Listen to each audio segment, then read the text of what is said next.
combined for 71 points in the late rally to beat LA, while Luka Doncic had 34 in what could be a finals preview, assuming LeBron James gets healthy, as he will be out at least 1 to 2 weeks with a groin strain. Meanwhile, Shai Gilgeous-Alexander might have ended the MVP conversation, dropping 40 in the 127-103 win against the Denver Nuggets. Jokic had 24 and 13. The two teams face off tonight again. Here's Tim Legler on this red-hot Thunder team. Timmy. Jay Sharp, talk to me. Who had the better weekend, OKC or Boston? I'm going to go OKC.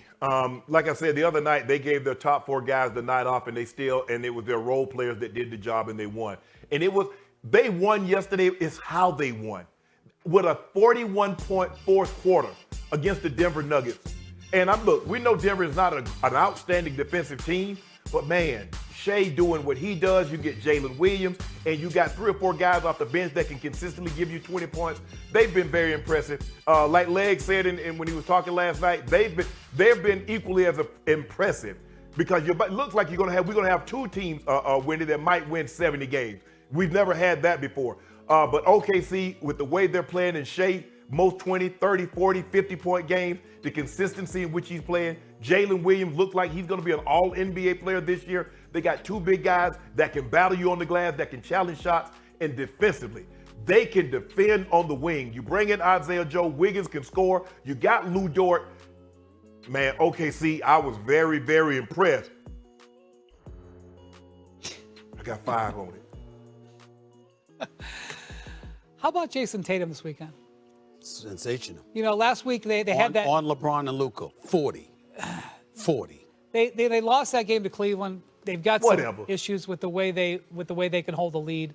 That's why they're vulnerable. But Tatum scores 46 in that game against Cleveland last weekend. This weekend, the Lakers are flying high. He comes in there just, you know what? Here's the thing. I don't even think he played an A-level game. He did it. I mean, you know, he had 40. Tremendous. And also, I applaud Shannon for pointing out the depth, because he is exactly right. The difference inevitable.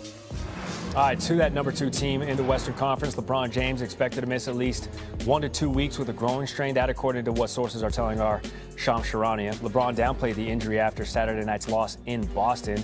Shams says the Lakers are bracing to be without him for a period of time and will be cautious as they hang on to that 2 seed out west. To dive more into it, NBA reporter Dave McMenamin joining the program. Mac-10, fantastic to see you. When could we get a clearer timeline on LeBron's recovery? Gary, the Lakers training staff are allowing the groin injury for LeBron to, quote, calm down before they seek medical imaging. So that could be the course of a couple days before we learn more about what the strain is, whether it's a grade 1, grade 2. Obviously, grade 3 would be pretty devastating, but that's not the expectation here.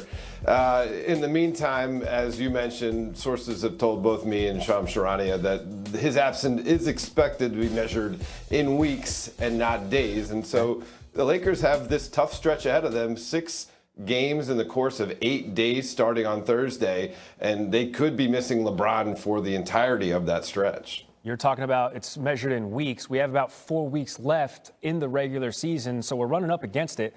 Lakers are second in the West. They have Luka for times like this. What is LA's approach here without LeBron going forward?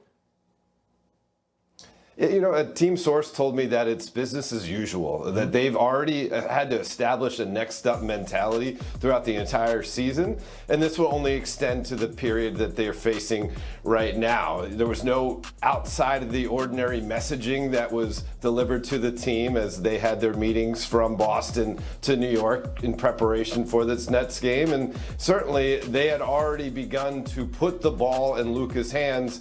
He's on a stretch right now, averaging over 30 points and 10 assists over his last 4 games.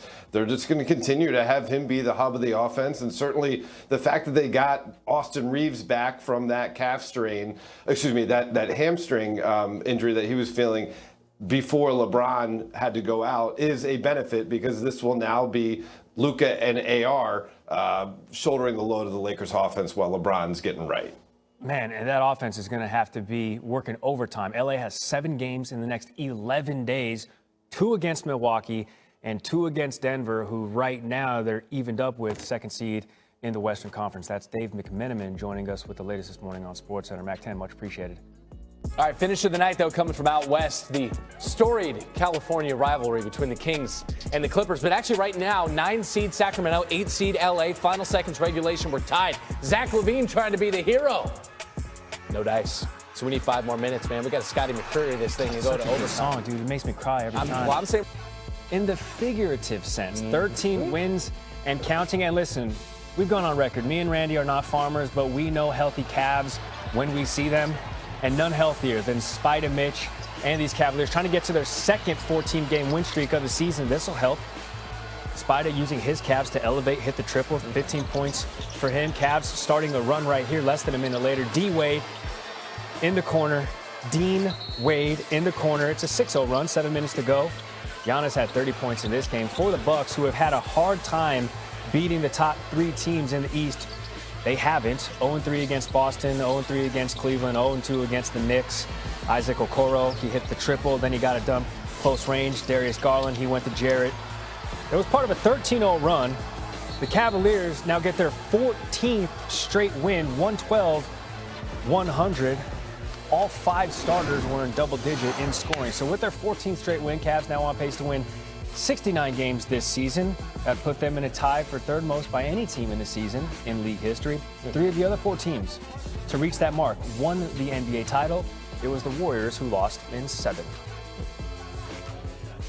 a lot of underrated cities involved here. Cleveland's a great city. Milwaukee's a great city. Milwaukee's a OKC, great city. Denver, tremendous. Let's get to the MVP self anymore. SGA got to work early, getting to the rim, getting to the basket again. He's got 40 in back-to-back games.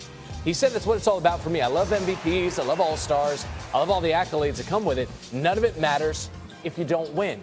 Well, it turns out this is probably a cake and icing thing this season because OKC is winning and SGA is the prohibitive favorite to win the NBA MVP award, minus 700 points again. That's 3 straight games. You go with 8 rebounds and 5 times Thunder by 24. Now, The difference between these teams at the top and the teams that are fighting to get there is that depth. And Al Horford is a piece of that depth. This is a guy who's about to turn 39 years old, who was the centerpiece of a game plan against one of the hottest teams in the league.